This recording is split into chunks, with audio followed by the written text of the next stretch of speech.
las montañas venimos a invitarte a comer, lechocito en su vara, y todo a ver.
Sí.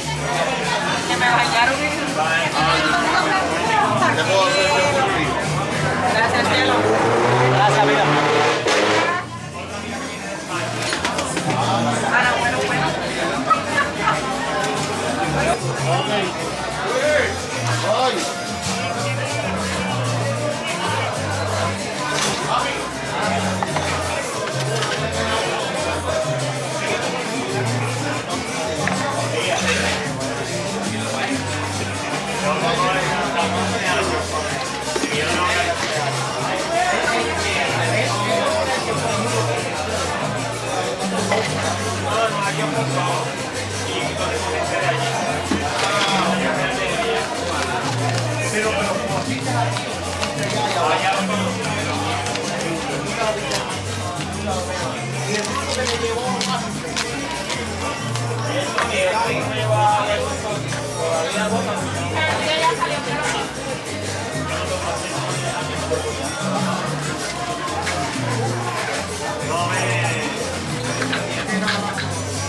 Cuéntame, dime, Jan. Y bueno, ya tú sabes, comiendo un poquito, ya que hoy fue, mire, candela. Ponga la lata. Más en esta área.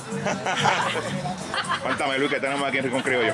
Pues bueno, mi gente, lo próximo, comenzando el 2022, tenemos la inauguración del patio. El patio es un proyecto que estamos trabajando de la mano de Bacardí, Puerto Rico Supply Doers.